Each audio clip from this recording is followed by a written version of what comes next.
எண்ணமெல்லாம் சிறகடிக்கும், எண்களெல்லாம் வழி கொடுக்கும், எந்நாளும் ராஜமுகம், எளியோரின் ஏறுமுகம். எந்த நிலை வந்தாலும் வந்த நிலை மாறாத நமது Rajanilai. Rajanilai TV, channel of astrology.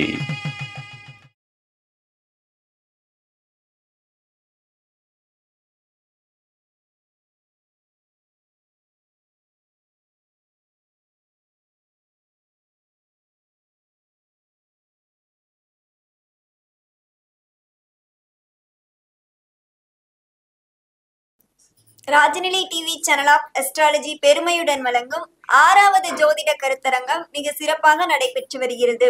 இதில் இவரின் பேச்சுக்கு இயற்கையே அடிமை எனலாம். காலை தொடங்குவதும் இவர் பேசும் வார்த்தைகளை கேட்டுத்தான். மக்களுக்கு எப்படி ஒரு விஷயத்தை புரிய வைக்க வேண்டுமோ அதன்படி வார்த்தைகளை எளிமையாக மக்களுக்கு கருத்துக்களை வழங்கும் மக்கள் ஜோதிடர் உயர் திரு என் ஸ்ரீ ராஜ்குமார் ஐயா அவர்களை திருமணத்திற்கு துணை போகும் 10ஆம் பாவம் என்ற தலைப்பில் அற்புதமாக உரை நிகழ்த்த வருமாறு அன்போடு அழைக்கின்றோம். அன்பிற்கினிய ராஜநிலை டிவி உறவுகளுக்கும் நேயர் பெருமக்களுக்கும் என் மனமோர்ந்த மனதில் நின்று கொண்டிருக்கிற என் குரு மருதமலை குருஜி ஐயா அவர்களுக்கும் நிறுவனத்தின் தலைவர் ராஜசேகர் ஐயா அவர்களுக்கும் பொற்பாதங்களை தொட்டு நமஸ்கரித்து, என்னுடைய 10ஆம் பாவகம் திருமணத்திற்கு எப்படி உதவி புரிகின்றது, இல்ல அது என்ன பண்ணுது, அதை பத்தி தான் பேசணும். எல்லாம் பேசுறாங்க. ஒரு லக்னமும் என்னென்ன செய்யும்ன்றதை விடவும் ஒரு 10 தொழில் அமைப்பு இல்லாமல் ஒரு திருமணத்தை நடத்திட முடியுமா? அழகு அழகு. ஏன்னா வந்து பாத்தீங்கன்னா கேந்திரத்துல கொண்டு போய் எந்த வாழ்க்கையும் அந்த திருமணனாவே 4 தூண் தானே. அப்போ இந்த 1 4 7 10 வேலை செய்யாம நீங்க எப்படி மத்த பாவத்தை நினைச்சு திருமணத்தை செய்ய முடியும்? எவ்வளவு ஒரு ஆணித்தரமான. ஏன்னா கால புருஷத்துக்கு நம்ம 10வது ராசின்னு எடுத்துக்கிட்டாவே மகரம் தான் வருது. அங்க நம்ம பிரதானமா யார் சந்திரன் தானே இருக்காரு, திருவோண நட்சத்திரம். இப்ப அதுல இருந்து நம்ம எடுக்கிறோம். அதுல 4ஆம் பாவமும் 7ஆம் பாவமா மாறப்போகுது. 7ஆம் பாவம் மறுபடியும் 4 தானே தொட போகுது. சுகங்கள் அனுபவிக்க வேண்டுமானால் முதல்ல நம்ம என்ன பாக்குறோம், அது வந்து ரொம்பவும் அந்த தொழில் இல்லாமல் ஒரு வருமானம் இல்லாமல் அது எப்படி நம்ம கொண்டு வந்து திருமணம் பண்ணா வேஸ்ட். அதாவது வருமானம் முதல் பொருத்தமே 2 4 7 10 இணைக்கும் போது அந்த 10 வந்துருதுல 10ஆம் பாவம். நீங்க 9ஆம் பாவத்தை எங்க இருந்து சேர்க்க முடியும்? எப்படி சேர்த்தீங்க? அதுதான் விஷயம், வேற ஒன்றும் இல்ல. அது இல்லம்மா, நான் இதை எப்படி சொன்னேன் அப்படின்னா, பிரபல வந்து ஒரு பிரபலமான ஒரு பின்னணி பாடகர் ஒருத்தர் நல்லா கருப்பா கலையா சூப்பரா இருப்பாரு. ஆனா அவருக்கு துணையா வந்து கொஞ்சம் வெள்ளையா கொஞ்சம் கலரா வெள்ளையா இருப்பாங்க. ஆனா பாத்தீங்கன்னா அவங்க ஜாதகத்துல அந்த 10ஆம் பாவம் என்ற ஒரு விஷயம் பொருந்தி இன்னைக்கு வரும் சூப்பர் ஸ்டாரா இருக்கிறாங்க. அந்த பாவகம் அங்க வேலை 10ஆம் பாவகம் திருமணத்துக்கு எப்படி அவங்களுக்கு உதவி பண்ணிருக்கு. அவர் இப்போ ஒரு தமிழ்நாடு அரசு துறையிலே அவருக்கு ஒரு பதவியோட இருக்கிறார். அதுதான் முக்கியமான விஷயம். ஏன்னா தொழில் தானம்ங்கிறது எந்த கிரகம் 10ஆம் பாவத்துல அமைஞ்சாலுமே எந்த லக்னமா இருந்தாலுமே, இப்போ உதாரணத்துக்கு விருச்ச லக்னம் சொன்னீங்க எல்லாருமே, அது காலபுருஷன் 8வது லக்னம். அந்த 8வது லக்னத்துக்கு 10ஆம் பாவகம் சிம்மம். அங்க செவ்வாய் இருந்தால் அவர் எப்படி வலிமையா இருப்பார், ஒரு சிறப்பா இருப்பார். அவரோட வாழ்க்கையில கஷ்டப்படுறாருன்றதுனால தொழில் இல்லாமல் இருக்க மாட்டார், உழைப்பு இல்லாமல் இருக்க மாட்டார், லாபம் இல்லாமல் இருக்க மாட்டார். அந்த செவ்வாய் இருப்பதனால் மட்டும் இல்ல, லக்னாதிபதியே தொழில் நோக்கி போவதனால் அப்ப அவரோட திருமண வாழ்க்கை எப்படி இருக்கும்? 7ஆம் இடங்கிறது மனைவிக்காக, குழந்தைகளுக்காக, பொதுவான விஷயங்களுக்காக தன்னோட வாழ்க்கையை அர்ப்பணிச்சு போவார். அதனால்தான் இந்த 10ஆம் பாவம் பெரிதும் துணை பண்ணும். இந்த 10ஆம் பாவம் கொஞ்சம் கெட்டு போச்சு, இப்ப செவ்வாய் இல்ல, ஒரு சுறுசுறுப்பு தன்மை இல்ல, நீங்க சொன்ன மாதிரி 10ஆம் பாவத்து சனீஸ்வரரே இருந்தானே. இப்ப திருவோண நட்சத்திரக்காரங்க குறிப்பா எடுத்துங்க. கல்யாணமாயும் சன்னியாசிகள் அப்படின்னா வயது போனதுக்கு அப்புறம் காதல் செஞ்சுக்கிட்டு இருப்பாங்க. ஒரு 52 வயசுல கேட்டா இல்ல திருவோண நட்சத்திரமா கேட்டா டக்குன்னு சொல்லிடலாம். அவங்க இன்னும் வாழ்க்கை துணையை தேடிக்கொண்டு இருக்கிறேன் அப்படின்றத கல்யாணம் ஆனவங்களுமா கண்டிப்பா துணையா கிடைக்காது. அவ்வளவுதான் விஷயம். கண்டிப்பா அந்த விஷயம் தான் நடந்துகிட்டு இருக்கு. ஏன்னா இங்க வந்து நம்ம 10ஆம் பாவம் மகரன் மட்டும் எடுத்து பேசல.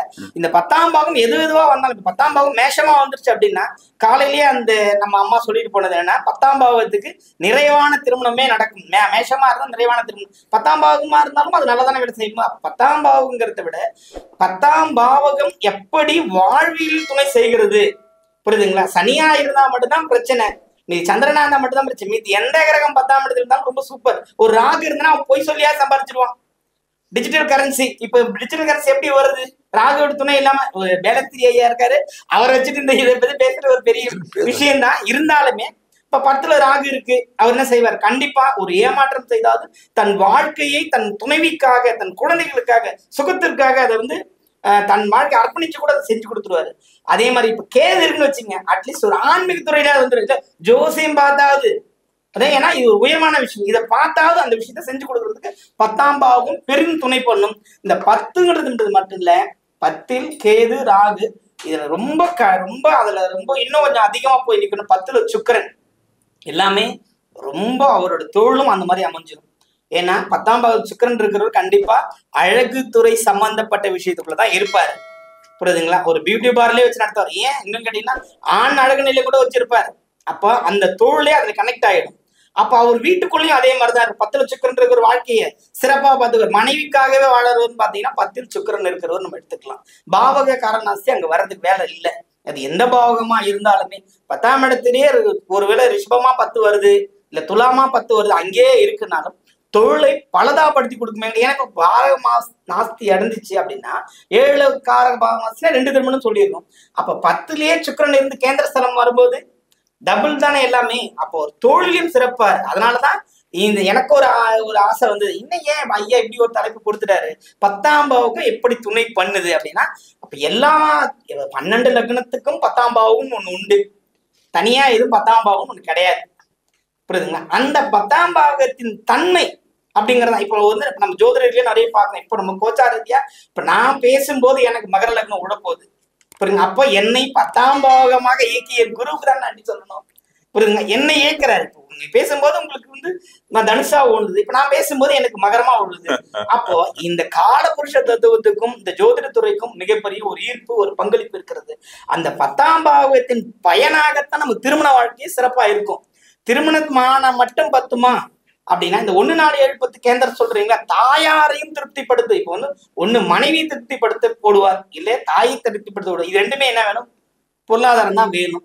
இப்ப இந்த கேது இந்த விஷயம் செய்யும், சுக்கிரன் இந்த விஷயம் செய்யும். புதனாக இருந்தால் என்ன செய்யும் அப்படின்னா, புதனா இருக்கும்போது இன்னும் ரொம்ப ஹைலைட், 2 பேருமே டீச்சர்ஸா இருப்பாங்க. 10ஆம் பாவத்தில் புதன் இருந்தா 2 பேருமே அந்த கலைகள், அந்த ஞானத்தை போதிக்கின்ற ஒரு ஆசானாகத்தான் இருக்கிறதுக்கு வாய்ப்பு இருக்குது. ஆனா 10ல குரு இருக்கிறது வந்து நம்ம பதவி போயிடும், அதுலாம் அந்த வேலை இல்லை. 10ல் குரு இருந்தால் மிக மிக சிறப்பான ஒரு பலன்களை கண்டிப்பாக இட்டு தரும். ஏன்னா அது வந்து நம்மளோட கணக்கு பிறகு அந்த 2ஆம் பாவத்தை பார்க்க போகுது. இப்ப 2ஆம் பாவத்தை பார்த்தாலுமே அங்க ஒரு சிறப்பை அவர் வார்த்தையில் கொடுத்துரும்ல. அவர் என்ன கிரகம் 2ஆம் இடத்துல இருந்தாலும் சரி, அங்க ஒரு ராகுவே இருக்கிறாருன்னு வச்சுங்க, குரு ராகு சேரும்போது பொய் சொல்லியாவது குடும்பத்தை சந்தோஷமா நடத்திடுவார் இல்லைங்களா? அதுதான விஷயம். இப்ப இங்க செவ்வாய் இருக்குன்னு, செவ்வாய் குருவுக்கு அப்புறம் நம்ம செவ்வாயை எடுத்துக்கிறோம். செவ்வாய் இருந்து என்ன பண்ண போறாரு? உஷ்ணத்தன்மையோட தோல் போவார். அவர் தோல் அப்படி அமைச்சுக்கு போறாரு. வேகமாக விற்பனையாகின்ற பொருளால வேகமாக தன்னோட லாபத்தை ஈட்டுகின்ற விஷயத்த அவர் செய்வார். ஆனா வந்து கொஞ்சம் அதிகபட்சமான ஒரு வேகத்தன்மையோட கடுகுன்னு இருக்கிற மாதிரி நம்ம தொழில். ஏன்னா விட்டு வெளியில் எப்போ போனாரோ அப்போ வரும்போதெல்லாம் என்ன பண்ணுவாரு? டென்ஷனோடய வருவார், டென்ஷனோட போவாரு. இந்த 10ஆம் பாவம் இவ்வேறு வழியில் உதவி செய்யுது. இன்னும் ஒரு பின்னணி பாடகியோட ஜாதகத்துல 10ஆம் இடத்துல வந்து நமக்கு குரு தான் இருக்கு. ஏன்னா அவங்க ஒரு இது எல்லா மனித வாழ்க்கையிலும் இருக்கிறது தான். அவரோட கணவரோட ஸ்தானத்துல அது இணைவு இல்லை. ஏன்னா அவர் வந்து பாதையில இல்லை. அவங்க நல்லா பெரிய பாடகி தான், உண்மையிலே ரொம்ப ஆன்மீகம் கலந்து பாடக்கூடியவங்க. ஆனா அவங்களுக்கு வாழ்க்கை இப்படி மாறி போச்சு. ஏன்னா 10ஆம் பாவம் இணைவில்லை. 10ஆம் பாவம் தான் நம்ம ராசி பொருத்தத்தை பாக்குறோம். இப்ப 10ஆம் பாவத்தை நம்ம இணைக்கிறதே அந்த மாதிரி இணைச்சிட்டா ரொம்ப சிறப்பா இருந்துடும் இல்லையா? இது வந்து நம்ம இன்னைக்கு நம்ம ஐயாவால இந்த ஒரு விஷயம் எனக்கு கிடைக்குதுன்னு நான் நினைச்சுக்கிறேன். ஏன்னா வந்து என்னுடைய ஜோதிடத்தை பாக்குறோமோ இல்லையோ, இன்னைக்கு கோச்சாரமா என்ன போயிட்டு இருக்கு அதை பார்த்துக்கு நம்ம சொல்லிட்டு இருக்கிறதா அந்த விஷயமா இருக்கு. ஏன்னா ராகு இப்ப லக்னம் போய் ராகு தொட போகுது, ஆட்டோமேட்டிக்கா ஐயா சரவண சோமசுந்தரையா அவர் பேச போறாரு. ஏன்னா வந்து இந்த டிஜிட்டல் கரன்சி, மணி, வாழ்க்கையின் தத்துவத்தை 10ஆம் பாவகத்தின் துணை இல்லாமல் எப்பொழுதும் இந்த திருமண வாழ்க்கையை சரி செய்ய முடியாது. புரியுதுங்களா? இந்த 10ஆம் பாவகம் சரியா இருந்தாதானா மற்றவங்களாம் இல்லையா அப்படின்னா நிச்சயமா இல்லை. நேற்றைக்கு கூட ஒரு ஜாதகர் பார்த்தோம். அந்த ஜாதகத்துல 10ஆம் பாவகத்தின் தன்னை பலன் இல்லாததுனாலே அவர் 4 தறி வச்சிருந்தேன், 3 தறி வித்துட்டேன், 2 தறி தான் வச்சிருக்கேன், இன்னும் நான் கல்யாணம் பண்ணல, எனக்கு இது மாதிரிதான் ஒரு விஷயம் போய்கிட்டே இருக்கு. 10ஆம் பாவம் வலுவில்லாம போயிடுச்சு. கேந்திர ஸ்தானத்தில் ஏதேனும் ஒரு கிரகம் இருந்து உதவி புரிந்தால் ஒழிய திருமண வாழ்க்கை சிறப்பா இருக்காது. அப்படி இல்லை, அப்படி என்ன பண்ணலாம் அப்படிங்கிற ஒரு பரிகாரம் இல்லை. 10ஆம் பாவம் வேலை செய்யல அப்படின்னா மனைவியின் ஸ்தானத்திற்கு நம்ம நேரடியா எடுக்கும்போது 4ஆம் இடமா வந்துருக்கு 10ஆம் பாவம். அப்போ அவங்களுக்கு தாயாரோட அனுகிரகமும் கிடைக்காது. அடுத்து மண்மனை, வீடு, வாகனம், சுகம், அந்த விஷயமும் பாதிக்கப்பட்டுரும். அதனாலதான் 10ஆம் பாவம் பெரிதுமே துணை செய்கின்ற அமைப்பாகத்தான் இருக்கிறதே தவிர தனியா எந்த விஷயமும் இல்லை. அதுல எந்த கிரகம் இருந்தாலுமே ஐயா சொன்ன மாதிரி அது சனீஸ்வரரே இருந்தாலுமே 10ஆம் பாவத்தை இயக்கித்தான் தருவாராகிட்டு முடக்க விட மாட்டார். புரியுதுங்களா? ஆனா இந்த சந்திரன் மட்டும்தான் 10ஆம் பாவத்தில் இருக்கும்போது சில மன சஞ்சலங்களையும் மனக்குழப்பங்களையும் திருமண வாழ்க்கையில ஏற்படுத்தி கொடுத்துக்கிட்டு இருக்காரு. அதுதான் வந்து விஷயம். அது போல இந்த கிரகங்கள் மாற்றங்கள் என்ன செய்யலாம் அப்படின்றது பார்த்தீங்கன்னா, இப்போ ஒரு உதாரணத்துக்கு நம்ம விருச்சிக சொல்றோம், செவ்வாய்ன்றது மேஷத்துல இருக்கலாம், அல்லது மேஷத்துல செவ்வாயில மற்ற கிரகங்கள் எது இருந்தாலுமே அங்கு வெற்றி பெறுவதற்கான ஒரே சூட்சம பரிகாரங்கள் என்பது நம்ம சிறந்த யாக பூஜைகள் அப்படிங்கிற விஷயங்கள் செஞ்சு வெற்றி பெற முடியும். அதுவே நம்ம ஐயா கூட பாத்தீங்கன்னா இப்போ பார்வதி கலா சுயமர யாகம் நடக்க போறாரு 29/8/2025 நம்ம முக்கூடல் நகர் முக்கூட்டு நதிகள் சங்கமிக்கின்ற ஒரு புண்ணிய பூமி. நம்மளோட சங்கமேஸ்வரர் வேதநாயகி அம்பாளோட அருட்கருணையால ஐயாவினோட பூஜையில கலந்துக்கும் போது இந்த பாவங்களினால் ஏற்படுகின்ற அனைத்து தீமைகளையும் விலைக்கு, அதாவது ரொம்ப நாள் கல்யாணம் ஆகலைங்க, நீங்க தான் திருமணத்தை பத்தி இப்ப பேசிக்கிட்டே இருக்கிறீங்கள அப்படின்னு கேட்கறவங்க இது ஒரு பொன்னான வாய்ப்பு. இந்த வாய்ப்பை பயன்படுத்தினாவே போதும். இது ஒரு வழிதானே. வழி சொல்வதற்கு நிறைய விஷயங்கள், வழி மட்டும் இல்ல. எங்க ஐயாவை பொறுத்தவரைக்கும் அவர் ஒரு கோடை கிழிச்சிட்டாரு, நீங்க அதுக்குள்ள போயிட்டீங்க அப்படின்னா நிச்சயமாக வெற்றி பெறுவது ரொம்ப ரொம்ப ரொம்ப பெரிய விஷயமா இருக்கும். அதே மாதிரி 10ஆம் பாவகத்தின் துணை இல்லாமல் திருமணத்தை நடத்துவது என்பது ஒரு எட்டாக்கனியாகத்தான் இருக்கும். ஏன் அப்படி அதை ஒரு காரணமா சொல்றேன்னா, அதுக்கும் இன்னொரு ஜாதகம் வச்சுக்கிட்டு இருக்கேன். திருமணம் ஆகின்ற வரையில் நன்றாக ஒரு சூப்பர் ஹிட் படங்கள் நடிச்சுக்கிட்டு இருந்தாங்க. திருமணம் ஆச்சு, சுத்தமா அவுட், மார்க்கெட்லயே இல்லை அவர். புரியுதுங்களா? அது ஒரு திருமணமே கோளாறாய் அதுவே பிரிஞ்சு போயிட்டாங்க. அதுவும் ஒரு டாப் ஸ்டார் நடிகரோட ஜாதகம் தான். அப்ப அந்த 10ஆம் பாவத்தில் என்ன இருந்தது அப்படின்னு ஒரு சின்ன ஆராய்ச்சி போறோம் அப்படின்னு பாத்தீங்கன்னா, பாவ கிரகங்களின் சேர்க்கை, பாவ கிரகங்களின் பார்வை, இது இருந்தா மட்டும்தான் 10ஆம் பாவத்துல தொழில் நல்லா தான் ஓடிக்கிட்டு இருக்கு, மார்க்கெட் அவுட். ஆனா அவருக்கு இருக்கிற சொத்து பத்து இருந்துகிட்டு தான் இருந்தா. ஆனா இருந்தாலும் அந்த நடிகர் திருமணம் இன்று வரை நடக்காமலே இருக்கிறது. என்ன காரணம்? அப்போ இந்த பாவகிரகங்கள் சேர்க்கை அது எந்த பாவகமா இருந்தாலும் 10ஆம் இடம் மட்டும் வேலை செய்யல அப்படின்னா மனைவியின் சுகஸ்தானம் வேலை செய்யாது. அதுதான். அதே மாதிரி நீங்க அந்த நாள்ல இருந்து அடுத்து எடுத்தீங்கன்னா இவரோட 4ஆம் இடம் தாய், இவரு சரியா இருக்கணும் இல்ல, இவரோட பேஸ்மெண்ட் நல்லா போட்டுட்டாருன்னா பிரச்சனை இல்லை. அப்போ நம்ம இந்த கருத்தரங்கத்தின் வாயிலாக என்னுடைய ஆணித்தரமான ஒரு முன்வைக்கிற கருத்து என்னன்னா, 10ஆம் பாவகத்தின் துணை இல்லாமல் திருமண வாழ்க்கை அமைப்பதுங்கிறது ஒரு எட்டாக்கனியாகத்தான் இருக்கும். ஏன்னா பாத்தீங்கன்னா வேலை வந்து திருமணமா அல்லது திருமணம் நடந்து வேலையா, அது சொல்லுங்க. அதேதாங்கம்மா, அதுதான் நான் இங்க பேச வந்திருக்கிறேன். 10ஆம் இடத்தின் துணை இல்லாமல் நீங்கள் திருமணம்ங்கிற உறவுக்குள்ள நிச்சயமா போய் ஜெயிக்க முடியாது.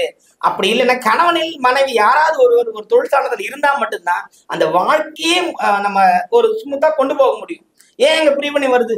ஒரு பொருளாதார சிக்கல்கள் இல்லாமல் எப்படி வாழ்க்கை சிறப்பாக அமையும்? சிறப்பாக அமைய முடியாது இல்லையா? அதுக்கு தான் நாங்க சொல்றது, 10ஆம் பாவகத்தில் வலிமை கொண்ட மணமக்களை நம்ம இணைக்கும் பொழுது நாமும் நன்றாக இருப்போம், இணைத்தவரும் சந்தோஷமா இருக்கலாம்ன்ற விஷயம் தான் இருக்கு. சொல்லுவாங்க ஒரு மனைவியோட சொத்து வந்துரு 7க்கு 4 வேலையில வருமானம் வந்துருங்க ஐயா. இல்ல 7க்கு 4 இல்ல 10ங்கிறது. ஆமாங்க, அதுதான் சொல்லிட்டு மனைவி சொத்து. ஆமா, டவுரி நிறைய வரும். டவுரி இல்ல, அவங்க யாருமே இருக்க மாட்டாங்க, இவரு தான் அனுப்பிட்ட ராஜா. 10ஆம் ஸ்தானத்துல வலிமையான ஒரு கிரகம் நின்றுடுச்சு அப்படின்னா அவரோட 7ஆம் இடம் வேலை செய்ய ஆரம்பிச்சிடும். அப்ப மனைவியின் வழியில கண்டிப்பாக அவருக்கு வருமானங்கள் எல்லாமே வர ஆரம்பிச்சிடும். சொத்தே வந்து அசையா சொத்துக்களே வந்து இப்ப நம்ம ஒரு கான்செப்ட் நீங்க உங்க கூட கான்செப்ட் தான் அந்த 4ஆம் இடம் நிரந்தர அசையா சொத்துக்கள் தானங்க ஐயா. அப்ப எல்லா பாவத்தை விட 10 தான் பலம் போல் இருக்குது. 10 இருந்தால் வெற்றி நிச்சயம். அவங்க வாழ்க்கை சூப்பரா இருக்கும். நான் அதான் அந்த நடிகர்களோட ஜாத பேரே சொல்ல நினைச்சேன். அது நம்ம சட்ட சிக்கல் ஏதாவது உருவாக்கி கூடாதுன்னா அந்த இன்ட்டு கொடுக்குறோம், வேற ஒண்ணே கிடையாது. சொன்னங்க ஐயா, நீங்க அவர் திருமணம் செய்தாருங்க ஐயா, அதோட மார்க்கெட் போச்சுங்க, இன்னை வரைக்கும் திருமணம் நடக்கலைங்க. ஆனா 10ஆம் பாவம் ஒரு வீக். அவனி 11ஆம் இடத்துக்காரர் எச்சரிக்கை தான் பேசணும், எல்லாம் 10காரர் எல்லாம் பேசணும் பேசிட்டாரு. 11ஆம் இடத்துக்காரர் அப்படி இல்லைங்க, அவரு நம்மளோட சூப்பரான இன்னும் பாயிண்ட் அவரு கொட்டிக்கிட்டே இருக்கும், அது வேற விஷயம். இது ஒரு சிறப்பு. ஏன்னா வந்து சுக்கரனே பேசுறாங்க இல்லையா 11ஆம் இடத்துக்கு. அப்ப சுக்கரன் பேசும்போது அவங்க இன்னும் பாயிண்ட் கொட்டிடுவாங்க இல்ல. அதுவும் இல்லாம இந்த ஸ்தான பலங்களை விட திருமண வாழ்க்கையில் அம்மா சொன்ன மாதிரி சொல்லுவாங்கல்ல, நம்ம ஒரு ஜோதிடராகிய நாம வந்து செய்து கொடுக்கின்ற ஒரு வாக்கு, ஒரு வார்த்தை திருமண பொருத்தம்ங்கிறது ஐயா தான் சொல்லுவாரு. உங்களோட வார்த்தை தான் ஒருத்தனுக்கு வாழ்க்கையே.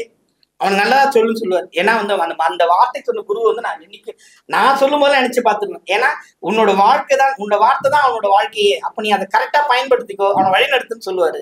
ஏன்னா ஏற்கனவே ஒரு பழைய ஜோக் தான், தமிழ்நாட்டுல எல்லாரும் அந்த வார்த்தை கேட்டாங்க, ஒரே ஒரு ஆள் தவிர எல்லாருமே அந்த வார்த்தை கேட்டாங்க. நல்லது சொல்லு சொன்னேன், எல்லாரும் நல்லது சொல்றாங்க, ஒரே ஒரு ஆள் தவிர. ஐயா அது எப்படி உங்களோட மாணவன் நான், உங்களுடைய நீங்க தொட்டு காட்டின குழந்தை நான். அப்ப உங்க பேச்சு நான் கேட்காம இருப்பேனா? அந்த 11ஆம் பாவகம் மட்டும் இல்ல, ஏன் அந்த திருமண பொருத்தத்துக்கு 10ஆம் பாவத்தை நான் இணைக்க சொல்றேன் அப்படின்னா, இதுக்கு முன்னாடி ஒரு நகைச்சுவையா ஒரு விஷயம் சொல்லுவாங்க. யாரோ ஒருத்தர் இறந்துட்டாரு, புரோகிதர் இறந்துட்டாருன்னு அந்த கணவன் மணி சந்தோஷப்படுவாங்க. கனவு சந்தோஷப்படுவாங்க. ஏன் கண்ண நமக்கு கல்யாணம் பண்ணி வச்சுட்டு போயிட்டேன். அது வந்து ஒரு நகைச்சுவையா இருந்தாலும் அவர் என்ன பண்ணார் பாவம், கிரகத்தோட தன்மை. அதே மாதிரி இந்த தொழில் பண்ற இடத்துல அல்லது ஒரு பணிபுரிகிற இடத்துல இணையறவங்க வந்து பிரிவுறதில்லை. இது ரொம்ப ரொம்ப குறிப்பிட்ட ஒரு விஷயம். இது நான் சமகாலத்தில் கண்ட உண்மை. ஒருவர் பணிபுரிந்து இன்னொருவர் பணிபுரியாமல் இருந்தால் அது மிகவும் ஒரு மாற்றத்தையும் அவங்களுக்கு ஒரு ஏமாற்றத்தான் கொடுக்குது. மாற்றம்ங்கிறதோட ஏமாற்றம் தான் அதிகமா இருக்கு. ஆனா வந்து பாத்தீங்கன்னா அங்க இணைஞ்சிட்டாங்க அப்படின்னா அவங்களுக்கு பிரிவே இல்லை. ஏன்னா 2 வருமானம் ஆயிட்டு போகுது. அதனாலதான் இப்போ இந்த அந்த மருத்துவ படிப்புன்னு எடுத்துக்கிட்டீங்கன்னா, மருத்துவம் தெரிந்தவர்கள், மருத்துவம் படித்தவர்கள் கண்டிப்பாக மருத்துவரையே திருமணம் செய்து கொள்வதுதான் நியாயமான விஷயம். அதே மாதிரி ஆசிரியர் தொழிலுக்கு ஆசிரியர் மட்டும்தான். இப்ப எங்கிட்டையும் கேக்குறாங்க, அது என்னங்க ஒரு பிளஸும் ஒரு மைனஸ் சேர்ந்தாதான் நல்லதுன்றீங்க. ஒரு பிளஸும் ஒரு மைனஸ் சேர்ந்தா நல்லது. அதாவது யூஸ்வலா இருக்கிறவங்களுக்கு இந்த மாதிரி ஒரு பதவியில அல்லது சூரியன் உச்சத்துல இருக்கிறவங்க இல்ல அதிகாரத்துல இருக்கிறவங்க அப்படிங்கிறவங்களுக்கு எல்லாம் அது செட் ஆகிறது இல்லை. பிரிவினைத்தான் உண்டாக்குறது இருக்கிறாங்க. அவங்க ஒரு ஊர்ல இவரு ஒரு ஊர்ல இருந்து குடும்பமே வந்து நல்லா இருக்கலாமா நமக்கு தெரியல, அவங்களே நமக்கு அதை சொல்லிக்கிட்டு இருக்காங்க. அதனால இந்த திருமண பொருத்தத்தில், திருமண பந்தத்தில் 10ஆம் பாவகத்தின் துணை இல்லாமல் மற்ற பலன்களை வச்சு அமைக்கிறதுங்கிறது சிறப்பாக இருக்காது. இது என்னோட வாதமாகவும் வச்சிருக்கேன், உண்மையான இறுதியான முடிவும் சொல்லி. ஏன்னா எங்க ஐயா கரெக்டா சொல்லிடுவாரு. ஏன்னா அவரும் என்னை வளர்த்தவர்ன்றதுனால இந்த தீர்ப்புக்கு அவர் வந்துடுவார். பட்டிமன்றமா தான் அவர் சொல்லிட்டாரு, நீ என்ன உன்னோட பாவகத்தை பேசு போதும் அப்படின்னு. அதனால மற்ற பாவகத்தை பத்தி அதிகமா பேசல, இருந்தாலும் கேந்திர ஸ்தானங்கள் எடுக்கணுன்றதால எடுத்திருக்கோம். அதே மாதிரி இந்த நிகழ்வை கண்டுகளித்துக் கொண்டிருக்க அத்துணை நேயர் பெருமக்களுக்கும் ராஜநலி டிவியின் சார்பாகவும் எங்கள் ஐயா குருஜியின் சார்பாகவும் மனமார்ந்த நன்றிகளையும் வணக்கத்தையும் தெரிவித்துக் கொள்கிறேன். மீண்டும் ஒருமுறை உங்களுக்கு ஒரு ஞாபகப்படுத்துகிறேன். பார்வதி கலா சுயமர யாகம்ங்கிறது ஒரு தீட்சை பெற்ற ஒரு எவ்வளவு பெரிய பொருளாதாரத்தில் முன்னாடி இருந்தாங்களோ அவங்களால கூட செய்ய முடியாது இந்த மண்ணுல. அத வந்து மிகவும் குறைந்த கட்டத்தில், அதுவும் 16 செல்வங்களும் பெற வேண்டுமா, வாங்க கலந்துக்குங்க, தாய் தந்தையரோட வாங்க, வந்து உங்களால முடிஞ்ச அந்த யாகத்துல கலந்துக்கும் பொழுது நிச்சயமாக அது பெரிய உங்களுக்கு செய்யற தொண்டா நினைக்கிறாங்க. இதான் விஷயம். இது இவ்வளவு குறைந்த இந்த பணம் முக்கியம் இல்லை, எல்லாரும் இன்புற்று வாழ நான் இருக்கிறேன் அப்படின்னு என் குரு சொல்றாரு. என் குருவுக்கும் இன்னொரு அந்த ஆசனம் அதான் சொல்றாரு, எல்லாரும் நல்லா இருங்க, என்னக்கடா இருக்கு, நீங்க உங்க முயற்சியில் வெற்றி செய்யுங்கன்ற மாதிரி. 29ஆம் தேதி நெருங்கி விட்டது. கண்டிப்பாக முன்கூட்டியே இதுல தெரிகிற நண்பருக்கு நீங்க தொடர்பு கொண்டீங்கன்னா நீங்க உங்க வாழ்க்கையை மாத்திக்கலாம். மீண்டும் ஜெயிக்க வைக்கக்கூடிய ஆற்றல் இருக்கிறது. மீண்டும் ஒரு முறை மகாபெரியவரையும் எங்கள் ஐயா ராஜசேகர் ஐயாவையும் எங்கள் மருதமலை குருவையும் வணங்கி விடைபெறுகிறேன். நன்றி, வணக்கம். சொல்லுங்க குருவே. அதாவது அடைமொழின்னு சொல்லுவாங்கல்ல, அடைமொழினா பிடிச்ச பட்டன்னு ஏறக்குறைய இது வந்து எல்லாம் நான் சொல்ல ஒவ்வொருத்தரும் பேசுறாங்க சிறப்பு, யாரையுமே நம்ம சொல்ல முடியாது அந்த அளவுக்கு சிறப்பா சொல்றாங்க. அப்ப சொல்ற ஒரே ஒரு விஷயம்னா, தொழில் இல்லாதவன் வீணா போவான் அப்படிங்கிற விஷயம் சொல்லு. கல்யாணமே கட்டினாலும் கூட தொழில் 10ஆம் இடம் இல்லாதவன் கல்யாணம் பண்ணி எதுவுமே வேஸ்ட்டு. அது ஒரு ஆணோ பெண்ணோ அப்படிங்கிற விஷயம். 2வதுன்னு சொன்னார் அப்படின்னு லக்னத்துக்கு 7ஆம் இடத்துக்கு 4ஆம் இடம், இப்போ மனைவினாலேயோ கணவனாலேயோ சொத்து வரக்கூடிய அவனெல்லாம் வந்து 10ஆம் இடம் அப்படிங்கிற விஷயத்த வந்து தெளிவா சொன்னாரு. ரொம்ப சந்தோஷமா இருக்குது.